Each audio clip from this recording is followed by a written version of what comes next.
Estudiante, muy buenas tardes, darles la cordial bienvenida y el día de hoy, continuando con las sesiones de clase, luego de haber visto el desarrollo de los reyes de Francia, hoy día vamos a empezar a ver también el avance del desarrollo del Sacro Imperio Romano Germano. Recuerden que hace algunas sesiones anteriores habíamos visto el gran imperio de Carolingio, ¿no? Y este imperio nace pues con un mayordomo, ¿se acuerdan? Hablamos de un mayordomo que Pipino el Breve, ¿no? Que era muy bueno, muy leal a los reyes de la dinastía merovingia. En ese entonces, estos reyes mantenían una gran estrecha relación, por no decirlo muy buena relación, con el papado. Entonces los papas un poco que certificaban y daban veracidad para que los reyes se pudieran empoderar. Entonces, vieron pues que estos reyes, Carlos Martel, por ejemplo, era un gran mayordomo que muchas veces asumía el papel de rey. Entonces, llegó un momento en que ya Carlos empieza pues a solicitar al Papa que le dé la corona, ya que él pues se merece tener la corona, y ahí es que pasa la dinastía merovingia a la dinastía carolingia. Y Carlos llega a ser un gran imperio, conocido como el imperio carolingio. Empieza a unir todos los territorios con la bendición del Papa y llega a ser el imperio carolingio, ¿no? Entonces vamos a ver a partir de ahí un poco para retomar la historia y luego vamos a continuar cómo se desarrolla la historia de estos reyes en estos territorios, que hoy se formarían los territorios de Alemania y de Italia. Para ubicarnos, estábamos por los tiempos 970 aproximadamente después de Cristo. Muy bien, vamos a pasar entonces a nuestro material del día de hoy, ¿ya? Para poder ver un poco el Sacro Imperio Romano Germánico, ¿no? Miren los territorios y vamos a ubicar de dónde estamos hablando. Estamos hablando de qué territorios en la actualidad, el territorio de Alemania y de Italia. Bueno, en los años 843, ¿ya? Mediante el Tratado de Verdún, se divide el Imperio Carolingio del rey Carlos Magno entre sus tres nietos. Carlos Magno llega a tener tres nietos, ¿ya? Y ellos son, vamos a ver acá, miren cómo se divide, ¿no? Entre sus tres nietos. Carlos el Calvo, Lotario I y Luis el Germánico, en los tres nietos de Carlos Magno. Y este gran imperio que ustedes pueden apreciar aquí es dividido entre sus tres nietos. A ver, esta parte de este territorio de color medio rosa se le entrega a Carlos el Calvo, ¿ya? A Lotario se le entrega esta parte del Imperio Sacro Romano de color morado y la parte verde se le va a entregar a Luis el Germánico. De quien vamos a hablar nosotros ahora es justamente de los territorios de Luis el Germánico, este de color verde. ¿Ya? Y vamos a ver por qué. Muy bien, ¿mediante qué tratado entonces se distribuye, se divide el territorio? Mediante el Tratado de Verdún. Lo que antes solamente estaba gobernado por un solo hombre con Carlos, ahora es dividido entre sus tres nietos. Muy bien. ¿Y quiénes son ellos? Los descendientes, nada menos de Carlos Magno. Entonces, en el año 911 después de Cristo. Tras esto, los nobles alemanes que vivían ahí fundaron el reino germánico, así, ¿no? Con monarquía electiva, dice, donde 4 duques de Sajonia, porque estos eran los sajones, ¿ya? Franconia, Suabia y Baviera eran los que conformaban estos territorios, elegirían a uno de ellos para ocupar el trono. Esta formación monárquica electiva buscaba la alianza de quienes, de los grandes señores feudales alemanes principalmente, en caso de guerra, cada vez que hubiese una guerra que pudiese poner en peligro estos territorios, el emperador que los representaba a todos los reinos tenía pues que mantener ese poder de esos territorios, ¿ya? Entonces se firma ese tratado de Verdún y se le entrega este territorio ¿a quién? A Luis el Germánico, y estamos hablando de la parte verdecita, ¿ya? Que es de donde vamos a seguir trabajando nosotros. Muy bien. También se conoce, dice, la formación del CIR. Ustedes me dirán, Missy, ¿qué es el CIR? ¿Ya? El CIR no es otra cosa que el Sacro Imperio Romano Germánico. Muy bien. Entonces, también conocido como el Primer Reich o Imperio Antiguo. ¿Ya? Fue una agrupación política ubicada en la Europa Occidental, esta que ustedes pueden ver acá, y que está de color mostaza, ¿ya? Cuyo ámbito de poder recayó en el emperador romano germánico desde la Edad Media hasta inicios de la Edad Contemporánea. Muy bien. Este proceso de formación del Sacro Imperio Romano-Germánico está asociado a la política de centralización en la región. Muy bien. Entonces fue elegido en el año 936 Otón I. ¿Y quién es Otón I? Fue el electo emperador en el año 936.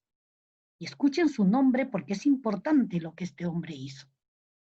¿Ya? Durante su reinado, comandó los ejércitos que derrotaron a los húngaros. Los húngaros era un ejército que quería invadir estos territorios, ¿no? Que ya para este entonces tenía el nombre del Sacro Imperio Romano Germánico y su emperador era Otón I. Muy bien, ¿ya? Que derrotaron a los húngaros, dice, garantizándose así el prestigio y gran influencia en su relación con los nobles alemanes, ¿no? Y con la Iglesia Católica. ¿Quiénes eran los nobles alemanes? Los grandes terratenientes. Pues recuerden que en el gobierno de Carlos Magno a esos generales que le ayudaban a expandir su territorio, les entregaba terrenos como una compensación por su servicio. Entonces había mucha gente noble, mucha gente adinerada con bastantes territorios. Y este Otón I se ganó pues el beneplácito de ellos porque les protegía sus territorios. Al proteger al Sacro Imperio Romano Germano de la invasión de los húngaros, se ganó pues ¿cómo se puede decir? El respeto de estos nobles, al mismo tiempo que el Papa también lo nombra sagrado emperador, porque recuerden que los papas estaban siempre de la mano de estos emperadores dándole la venia. ¿Mm? Así, en el año 962, atiendan acá, porque es una pregunta que le va a venir en el cuestionario, ¿cómo nace el Sacro Imperio Romano Germánico? ¿Ah?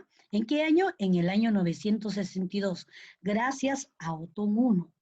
¿Por qué? Porque logra, pues, con el ejército, desalojar a los húngaros que quieren invadir estos territorios, ¿no? Muy bien. La dinastía Sajonia, que es esta dinastía a la cual pertenece Otón I. Así como en el imperio de los incos había la dinastía del Urin-Cusco y del Anan-Cusco, acá también hay dinastías. ¿Se acuerdan la dinastía antes de que esto fuera el Sacro Imperio Romano Germánico? Estaba la dinastía merovingia. ¿Ya? Y Carlos Martel, era simplemente un mayordomo. Pero cuando éste demuestre que tiene capacidades de rey, el Papa a su nieto, a su hijo, lo nombra pues el emperador, rey, y cambia la dinastía merovingia a la dinastía carolingia.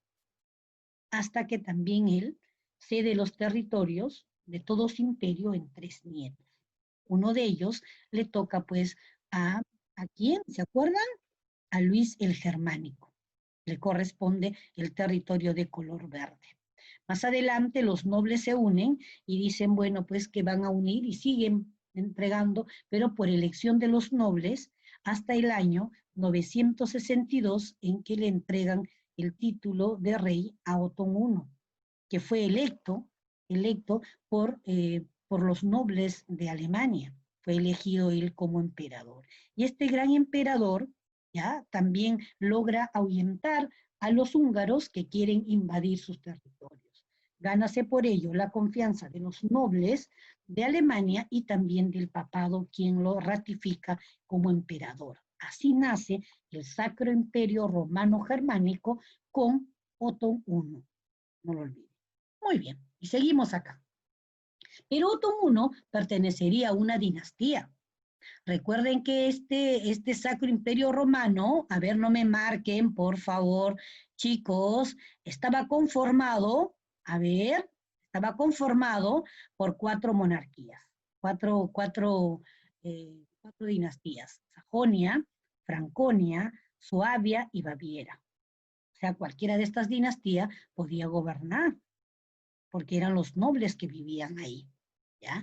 Pero estamos hablando de Otón I, que pertenecía a la dinastía Sajonia. Y esta dinastía va a gobernar por muchos años. Atiendan acá. Muy bien, Otón I es conocido como el emperador el Grande. Fue rey de Alemania en el año 936 hasta el año 973, con la venia del Papa y de los nobles. Y es el primer emperador del Sacro Imperio Romano Germánico. Miembro de la dinastía Sajonia, era hijo del duque Enrique, el pajarero de Sajonia, rey de Alemania como Enrique I desde el 920, y de su segunda esposa, Matilde de Westfalia. O sea, el hombre venía pues de una genealogía de reyes. Artífice de una profunda reorganización interna del reino alemán, vencedor de los magiares, Otón I fue sin duda la figura política más importante del siglo X europeo. Desde el primer momento puso en marcha la consolidación de la autoridad real, o sea, de él, ¿no? Exigiendo a los grandes señores, o sea, a los grandes terratenientes, el cumplimiento de sus deberes de vasallaje, es decir, de ser vasallos humildes ante el rey. Las provincias de Lorena y Borgoña pronto caerían en sus manos y en el año 951 tomará la zona norte de Italia, apelando a la defensa de la reina Adelaida, que estaba siendo acosada por Berenguer, otro rey, Berenguer II. O sea que, ¿se acuerdan del territorio verde? ¿No? ¿Se acuerdan que yo les dije acá, a ver hasta acá, que le entregaron? Él, cuando ya era emperador, logró que su territorio creciera, ¿ya? Porque ya parte del norte de Italia conformó el Sacro Imperio Romano. Por eso se querían los reyes, porque cada vez hacían crecer más los territorios. Desde este nuevo territorio partió hacia el sur y tomó todo el reino italiano, entrando victorioso en Pavia en el año 951, donde siguiendo de nuevo la tradición carolingia, ¿ya?, de los grandes carolingios, se hizo proclamar rey de los francos, los lombardos, para casarse a continuación con Adelaida. Inteligente, porque si se casaba con la reina de Italia, unía todos estos territorios. Por el frente oriental logra detener las devastadoras incursiones de los húngaros que querían invadirlos, se logra detenerlos. Un momento, acá yo soy el rey y usted no me conquista. Al derrotarlos en la batalla de Lechefeld, en el año 955, tuvo una trascendental victoria, pues los detienen definitivamente. Resuelto este problema de los húngaros, surge otro nuevo problema, el levantamiento de su hijo, Luidolfo, duque de Suabia, con el apoyo de su cuñado Conrado el Rojo. O sea que en esta época, mis queridos estudiantes, ni siquiera los reyes se salvaban de que sus propios hijos pudieran ascenderle al poder. Otón I, escuchen esta palabra, aplastó la rebelión de su hijo un año más tarde, con la ayuda de su hermano Enrique I. Ah, no, si su hijo había buscado el apoyo de su cuñado Conrado el Rojo, este buscó el apoyo de su hermano Enrique I. ¿Ya? Duque de Baviera. Otón I así había confirmado su posición como líder europeo, por lo que sería coronado emperador por el Papa Juan Pablo XII en el año 962, lo que suponía la refundación, ¿no?, del Sacro Imperio Romano Germánico, recuperando el esplendor que había tenido, que había conseguido Carlomagno. Otón I realizó una férrea tutela del papado, como se pone de manifiesto en la sustitución de Juan Pablo XII en el año 963, porque lo acusó de traición al no aprobar la intromisión del emperador en los asuntos eclesiásticos, situándose en el pontifado a León VIII, este emperador importantísimo y el que inicia el Sacro Imperio Romano Germánico, muere en Sajonia en el año 973. Pero miren todo lo que logró. Logró unir Alemania con Italia y logró aplacar la invasión de los húngaros y también derrotó a su hijo, aplastó a su hijo que quería pues sucederle al trono. Otón II, el Rojo, fue rey de Alemania e Italia, porque recuerden que Otón I ya había unido a Alemania e Italia en el año 961 hasta el año 983, y coronado emperador del Sacro Imperio Romano Germánico. Este se casa con Teofano Lerania del Sacro Imperio, princesa bizantina del Imperio de Bizancio. Tuvo con ella al futuro Otón III. Tenía 18 años, Otón II, cuando subió al trono después de la muerte de su padre, en el año 973.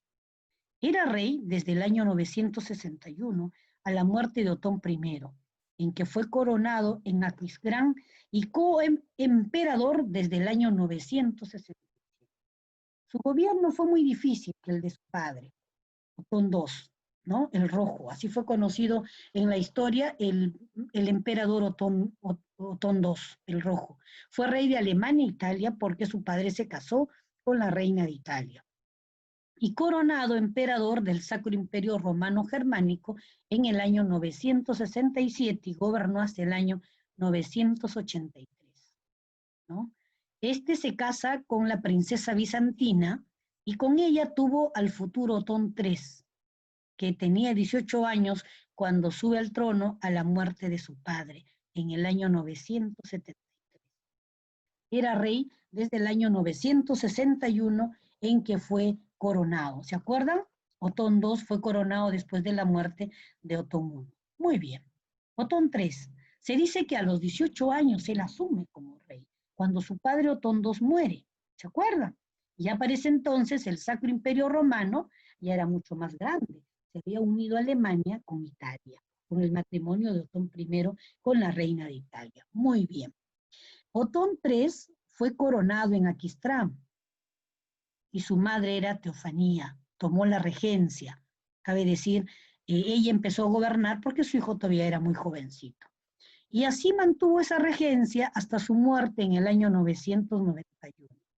Pero tenía dificultad de afirmarse como regente a causa de las sospechas y de los obispos del imperio que alegaban que como una mujer podía ser regente, ¿no? Es más, una mujer griega, porque la mamá de Otón III fue una mujer griega. A esto también se le sumaba la antipatía de la suegra, ¿no? La mamá de Otón II, Adelaida. Muere joven, a los 35 años, el 15 de junio del año 991, por lo que la regencia pasó a la emperatriz Adelaida, ¿no? ¿Por qué? Porque muere la mamá, pues, del emperador Otón III, que era la regente, que era quien hacía de reina.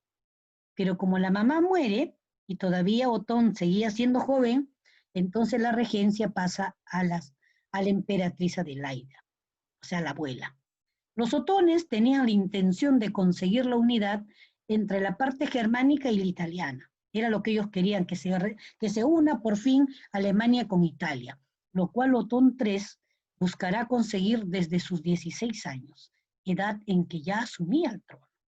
En el año 998 escogió a Roma como capital del Sacro Imperio Romano Germano y centro administrativo de su imperio, recuperando costumbres y ceremonias romanas y al mismo tiempo bizantinas.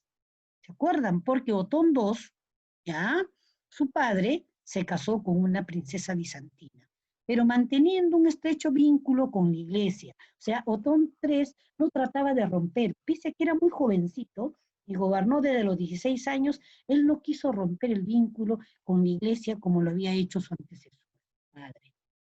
Y nombró a su sobrino como nuevo papa, con el título de Gregorio V, inteligente. Así podía tener al papado a su favor para cualquier cosa. Recuerden que el emperador siempre trabajaba de la mano del papa, la iglesia y los reyes. Muy bien. Primer papa alemán y tras la muerte de este nombra a Silvestre II. ¿Ya? Fue el primer papa francés en el año 999. En febrero del año 1001 fue expulsado de Roma, Otón III, el emperador, a raíz de un levantamiento de la población romana y se trasladó a Ravenna. Y Ravenna es la ciudad de Italia. Al dirigirse de nuevo hacia el sur para conquistar Roma con su ejército, muere en el castillo de Paterno el 23 de enero de 1002. ¿Mm? Muy bien. La dinastía Sajonia, mis queridos estudiantes, porque hemos hablado de Otón I, Otón II y Otón III, acaba con Enrique II, ¿ya? Hijo del hermano de Otón I, que fue nombrado rey de los germanos en el año 1002, tras la muerte de Otón III. ¿Se acuerdan? El imperio germano-romano queda sin rey cuando muere Otón III, y ya no hay un Otón IV. Entonces, ¿qué hacen los nobles? Eligen al hijo del hermano de Otón II como emperador, y él tiene el nombre de Enrique II. Y es emperador desde que muere Otón III, que es en el año 1002, hasta el año 1014. Durante sus 10 años, escuchen, ya, él gobierna. A su muerte comenzaría otra dinastía, o sea, con él moriría la dinastía Sajonia y empezaría a gobernar el Sacro Imperio Romano, la dinastía Salia, ¿ya? O la dinastía Francoide. Muy bien. Enrique II es conocido como el Santo, es el último monarca de la dinastía Sajonia, hijo de Enrique II, el pendenciero, duque de Baviera, ¿ya? Quien estableció como capital del imperio a la ciudad de Babenberg, ¿no? ¿Se acuerda quién era Enrique II? ¿No? El Santo, ¿no? ¿Se acuerdan? Hijo de Enrique II, ¿no? Pendenciero, duque de Baviera, que Otón I, ¿se acuerda cuando su hijo se quiso sublevar y pide ayuda a su hermano? Es el hijo de ese hermano. Muy bien. Este Enrique II establece ya como centro principal de la administración del Sacro Imperio Romano a la ciudad de Babenberg, en Alemania. Es un personaje cuyas actuaciones resultarían muy importantes en la evolución de la historia de la Iglesia. ¿Ya? Porque con motivo de su coronación como emperador, solicitó al Papa Benedicto VIII la recitación del credo con la inclusión del filioque, que era la fórmula popularmente aceptada en los territorios de Francia y Alemania. El Papa accede a su petición, con lo que por primera vez en la historia el filioque se usó en Roma. Este hecho sería de gran trascendencia, pues sería la justificación para la separación de las iglesias ortodoxas orientales tras el cisma de Oriente del año de 1054.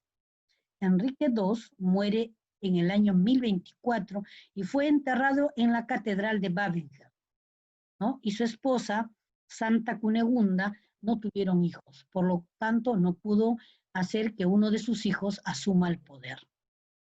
Entonces, como ya no tenían hijos, la dinastía Sajonia termina con Enrique II y comienza a gobernar la dinastía Salia o Franconia desde el año 1024. Y aquí vamos a ver a 4 reyes con los que va a terminar la clase del día de hoy, pero atiendan, ¿ya? Estos reyes son importantes por las obras que hicieron. Conrado II, de la dinastía Salia o Franconia, ¿ya? Estuvo casado con Gisela de Suabia. Y ustedes me dirán, Missy, ¿usted por qué dice con quién se casó? Porque al casarse ellos van a tener hijos y estos hijos van a ser los futuros reyes. Con él, casado con Gisela, tiene a Enrique III, el Negro, así lo conoce la historia, ¿no? Quien más adelante sería pues emperador. Conrado II se enfrentó a los grandes señores del clero y terratenientes también, porque ellos eran con quien tenía que enfrentarse, ¿no? Y que habían sido la base de los gobiernos de tus antecesores. Sus antecesores, Otón I, Otón II, no querían pelear con la iglesia, y tampoco con los grandes nobles terratenientes. Conrado II sí se peleó. ¿Por qué? Porque quería sustituir las actividades administrativas que tenía el papado y quería dárselas a otros funcionarios civiles.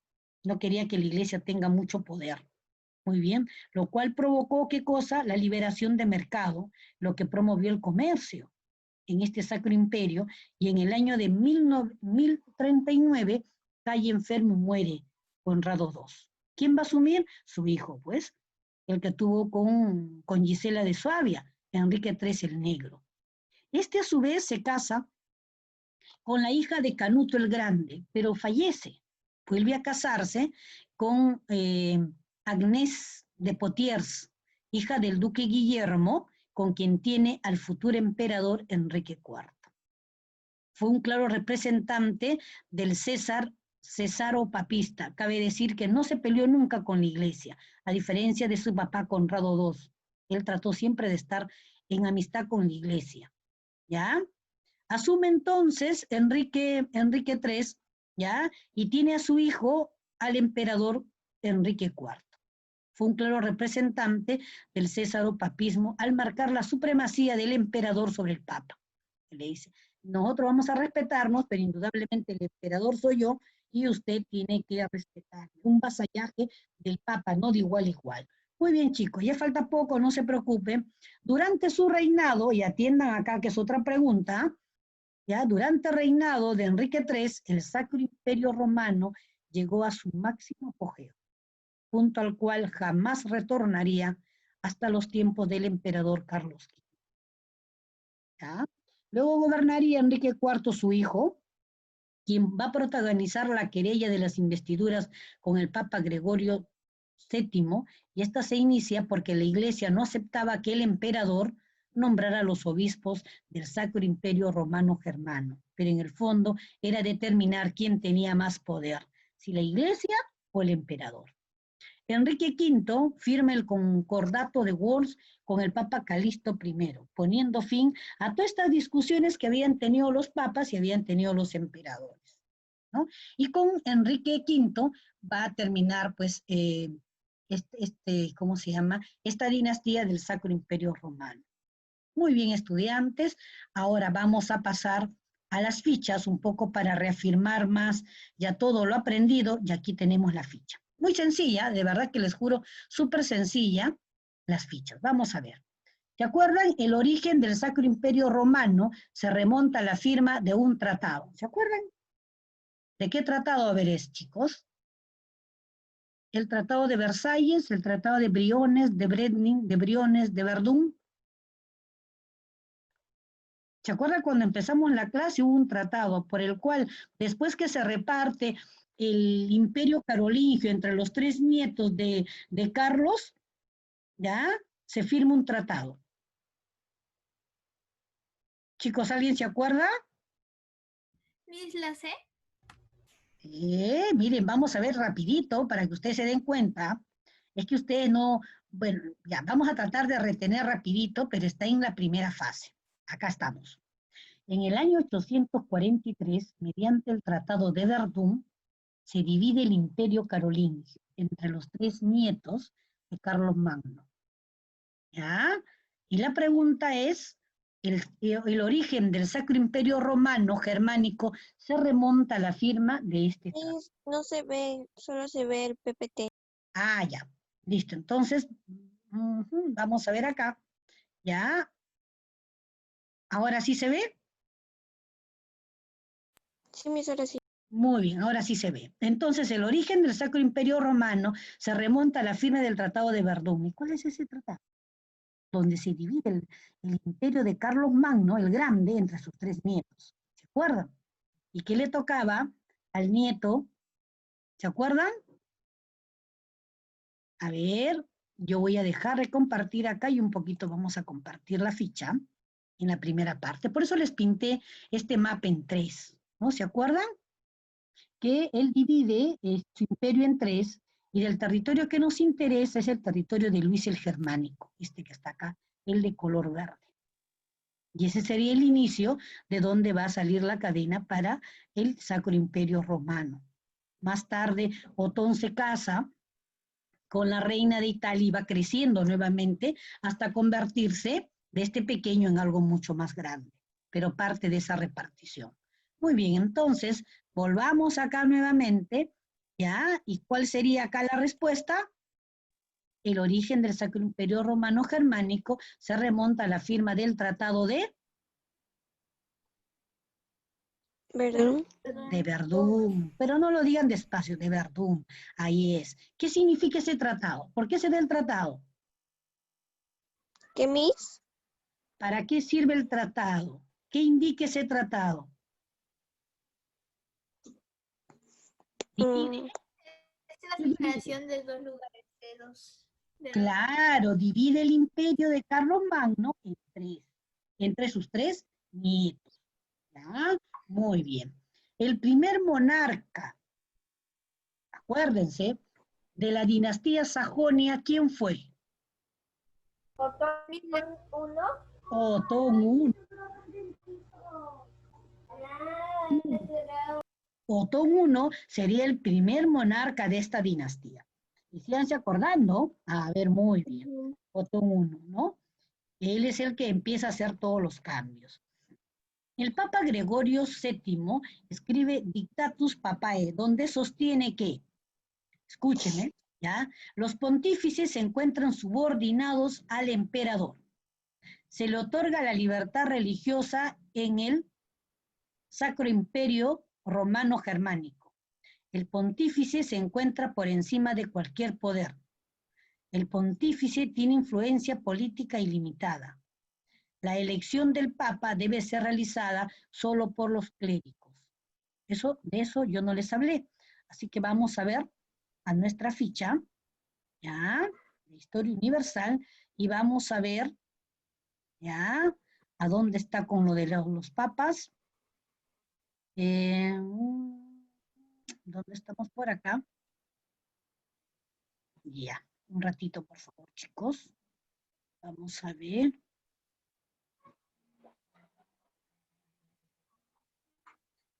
Vamos a ver para poder responder. Lo que pasa es que la historia es tan grande que a veces yo saco las preguntas y luego voy a... ¿Ya?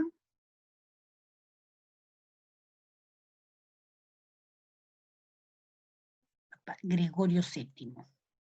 ¿Ya? ¿Qué es lo que escribe? A ver.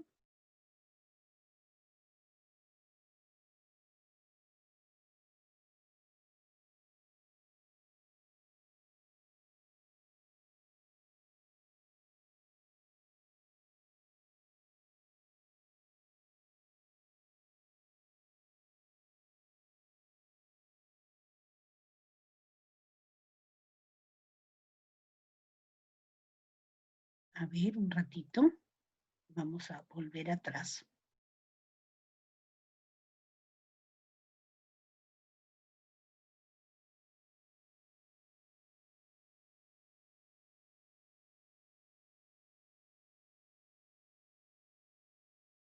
Muy bien. Ya estamos acá, chicos. Ahora sí, vamos a volver nuevamente sobre nuestra ficha. ¿Ya?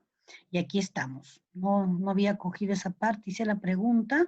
Ahí estamos. El Papa Gregorio VII se escribe Dictatus Papae, donde sostiene que la elección del Papa, el pontífice, ¿ya? Se encuentra por encima de cualquier poder.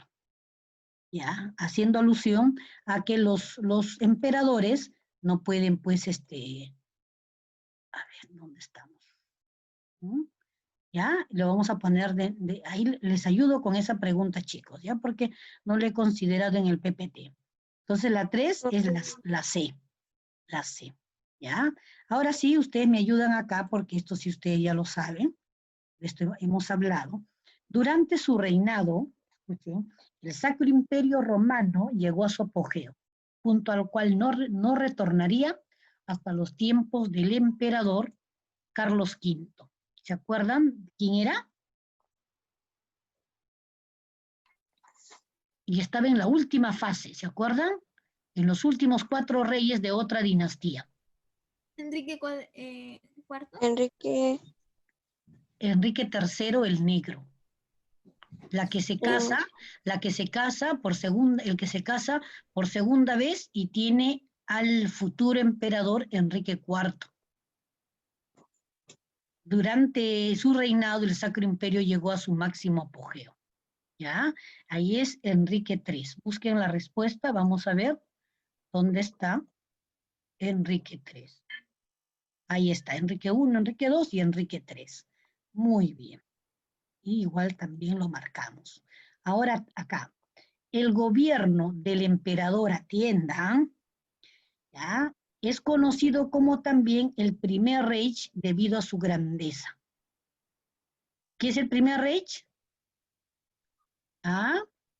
Em, Sacro ¿Otto? Imperio Romano, Otto I. Ese gobierno es conocido, Otón I, es conocido Sí. también como el primer Reich debido a su grandeza. Otón hizo mucho trabajo y cambió mucho, unió Alemania con Italia, entonces por ello es reconocido el emperador Otón I como el primer Reich debido a su grandeza, ¿no? Y es que también unifica y crea el Sacro Imperio Romano Germánico. Muy bien, chicos, Mi, ¿sí? una pregunta. Dime. Em, en la 1, ¿Ya? ¿cuál era?